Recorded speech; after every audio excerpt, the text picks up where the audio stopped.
മന്ത്രിമാരാകാൻ തയ്യാറെടുത്തിരിക്കുന്ന ഗണേഷ് കുമാറിന്റെയും കടന്നപ്പള്ളി രാമചന്ദ്രന്റെയും സത്യപ്രതിജ്ഞാ ചടങ്ങ് ബഹിഷ്കരിക്കുമെന്നും മുഖ്യമന്ത്രിയെ അധിക്ഷേപിച്ചും കോൺഗ്രസ് നേതൃത്വം വീണ്ടും പ്രത്യക്ഷപ്പെട്ടിട്ടുണ്ട്. KPCC അധ്യക്ഷൻ കെ സുധാകരൻ പിണറായിക്ക് കൊലയാളി മനസ്സാണെന്നും ക്രൂരതയുടെ പര്യായമാണെന്നുമാണ് ഇപ്പോൾ പറയുന്നത്. മുഖ്യമന്ത്രി സൈക്കോപാത്ത് ആണെന്ന് സുധാകരനും സാഡിസ്റ്റും മനോനില തെറ്റിയതുമാണ് സതീശനും നേരത്തെ തന്നെ പറഞ്ഞിരുന്നു. നവകേരള സദസ്സിലെ പോലീസ് അതിക്രമത്തിൽ ജുഡീഷ്യൽ അന്വേഷണം വേണമെന്നാവശ്യപ്പെട്ട് കോടതിയിൽ പോകുമെന്നും സുധാകരൻ പറഞ്ഞിട്ടുണ്ട്. പിണറായി വിജയനെ നിലയ്ക്ക് നിർത്താൻ CPM-ൽ ആളില്ലെന്ന സ്ഥിതിയാണ്. ജനാധിപത്യപരമായി സമരം നടത്താൻ കഴിയുന്നില്ല. കേരളത്തിൽ കരിങ്കൊടി കാണിക്കാൻ പോലും പറ്റുന്നില്ല. KSU യൂത്ത് കോൺഗ്രസ് കുട്ടികളെ അടിക്കുകയും അവർക്കെതിരെ കേസ് എടുക്കുകയും ചെയ്യുന്നു. ഇവിടെ നിയമവാഴ്ചയുണ്ടോ എന്നും ചോദിച്ചു. KSU യൂത്ത് കോൺഗ്രസ് പ്രവർത്തകരെ അടിക്കുകയല്ല ചെയ്തിരിക്കുന്നത്. അക്രമ സ്വഭാവം കാണിക്കുന്ന ഗുണ്ടകളെയാണ് പോലീസ് നേരിട്ടത്. അതേസമയം ഗവർണർക്കെതിരെ നടത്തിയ പ്രതിഷേധങ്ങൾ SFI പ്രവർത്തകർക്കെതിരെയും നടപടി സ്വീകരിച്ചിട്ടുണ്ട്. മുഖ്യമന്ത്രി എന്ന് പറയുന്നത് CPM-ന്റെ സ്വന്തം ആളല്ല, വൈവിധ്യം നിറഞ്ഞ കേരളത്തിലെ മൊത്തം ആളുകളുടെയുമാണ്. അതുകൊണ്ട് ഒരു പാർട്ടി ചെയ്താൽ തെറ്റില്ല, മറ്റു പാർട്ടിക്കാർ ചെയ്താൽ തെറ്റാണെന്ന നിലപാടെടുക്കേണ്ട ആവശ്യം ഇവിടെ ഉണ്ടാകുന്നില്ല. 2024 പിണറായിക്ക് ഉറക്കമില്ലാത്ത നാളുകളാകും. കോൺഗ്രസ് സർക്കാരിനെതിരെ സമരം വ്യാപിപ്പിക്കും. ഈ മാസം 27-ന് ബ്ലോക്ക് തലത്തിൽ പ്രതിഷേധ ജ്വാല സംഘടിപ്പിക്കും. ഉമ്മൻചാണ്ടിയുടെ ജനസമ്പർക്കം പിണറായി കണ്ട് പഠിക്കണം.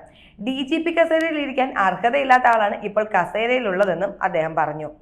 കേരളത്തിൽ ഉടനീളം അറിയപ്പെടുന്ന CPM ഗുണ്ടകളെ നവകേരള സദസ്സിന് അകമ്പടി കൊണ്ടുപോയെന്നും സുധാകരൻ പരിഹസിച്ചു. ഇത്രയും കാലം കോൺഗ്രസ് ഉറങ്ങുമായിരുന്നോ എന്ന് ചോദിച്ചു പോവുകയാണ് പ്രത്യേകിച്ച് സുധാകരൻ. സതീശനും ചെന്നിത്തലയും പല പ്രസ്താവനയുമായി രംഗത്ത് വന്നപ്പോഴും ഒരു വശത്തേക്ക് മാറി മിണ്ടാതിരുന്ന ആളാണ് ഇപ്പോൾ സടകുടഞ്ഞെണീറ്റിരിക്കുന്നത്. എന്തായാലും ഇത്രയും കാലം കോൺഗ്രസ് ഉറങ്ങിയ സ്ഥിതിക്ക് ഇനി കുറച്ചു കാലം എണീറ്റ് എന്തെങ്കിലും ചെയ്ത് കാണിക്കുക.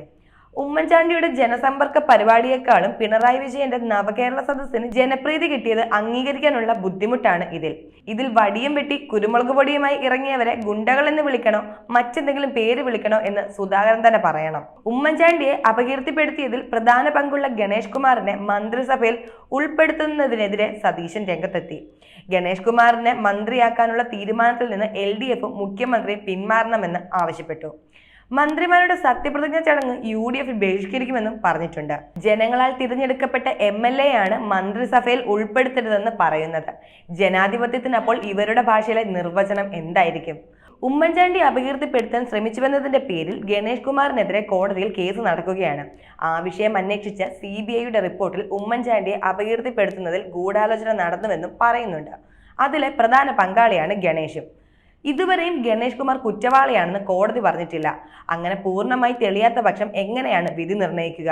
ഇവരുടെ സ്വന്തം താല്പര്യത്തിന് മറ്റുള്ളവർ നിന്നു കൊടുക്കണമെന്ന് പറയുന്നത് നീതികേടാണ്. ജനങ്ങൾ വിജയിപ്പിച്ചു വിട്ട സ്ഥാനാർത്ഥിയെ പിന്തള്ളുന്നത് ജനങ്ങളോട് ചെയ്യുന്ന ക്രൂരതയാണ്. ഇതേ ഇവർ തന്നെയാണ് കാലങ്ങളായി മുഖ്യമന്ത്രിയെ അപമാനിക്കുന്നത്.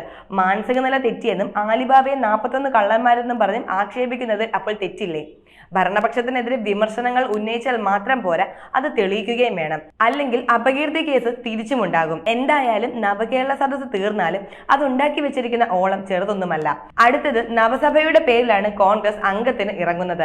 ഭരണപക്ഷത്തിനെതിരെ വിമർശനങ്ങൾ ഉന്നയിച്ചാൽ മാത്രം പോരാ, അത് തെളിയിക്കുകയും വേണം. അല്ലെങ്കിൽ അപകീർത്തി കേസ് തിരിച്ചുമുണ്ടാകും. എന്തായാലും നവകേരള സദസ്സ് തീർന്നാലും അതുണ്ടാക്കി വെച്ചിരിക്കുന്ന ഓളം ചെറുതൊന്നുമല്ല. അടുത്തത് നവസഭയുടെ പേരിലാണ് കോൺഗ്രസ് അംഗത്തിനിറങ്ങുന്നത്.